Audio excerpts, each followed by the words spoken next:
नमस्कार, मकर संक्रांतीच्या सर्वांना हार्दिक शुभेच्छा। तर चला बघूया आजचा ब्लॉग, आजचा डेली ब्लॉग।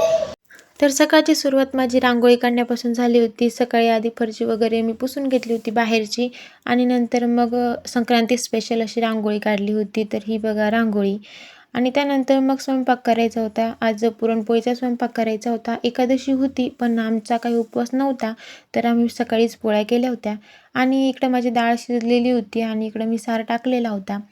तर सारमध्ये आता मी जी पोळींसाठी कणिक भिजलेली असते त्याच्यातली थोडी कणिक घेते आणि ती सारमध्ये अशी थोडा सारची जी तरंग असते ती टाकून एकजीव करून आणि मग ती परत सारमध्ये सोडते। टेस्ट खूप छान येते आणि इकडं माझं तेच चालू होतं आणि मी एका साईडला नंतर डाळीचं पीठ वगैरे भिजून ठेवलं होतं भज्या काढण्यासाठी आणि नंतर पोळ्या करायच्या होत्या।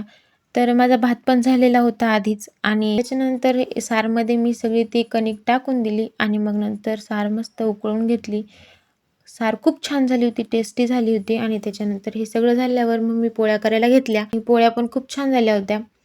पुरण वगैरे इकडं बघा माझं सगळं रेडी होतं आणि मी पोळ्या करायला घेतलेल्या होत्या। तर आज मकर संक्रांतीचा सण। मकर संक्रांतीला सूर्य मकर राशीत प्रवेश करतो, म्हणून हा सण खूप महत्त्वाचा मानला जातो। या दिवशी तिळगुळ वाटून आपण गोड गोड बोलायचं ठरवतो। मकर संक्रांतीला तिळगुळ वाटण्याची परंपरा आहे।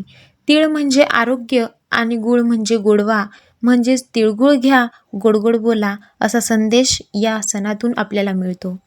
मकर संक्रांती आपल्याला एकमेकांशी प्रेमाने वागायला, जुने मतभेद विसरायला आणि आनंदी साजरा करायला शिकवते, बरोबर ना?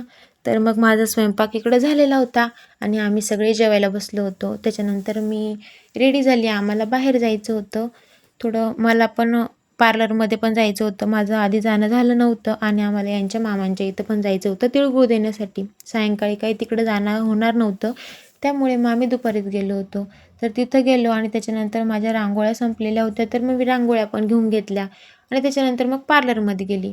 पार्लरमध्ये मग आयब्रो वगैरे केले आणि मग नंतर शिवला पण कटिंग करायची होती, तर मग आम्ही तिकडं पण जाणार होतो। मग ते आयब्रो वगैरे झाल्यानंतर आम्ही घरी रिटर्न झालो आणि त्याच्यानंतर मग मी मनूला आणि शिवला वरती पतंग उडवण्यासाठी घेऊन गेली होती गच्चीवरती।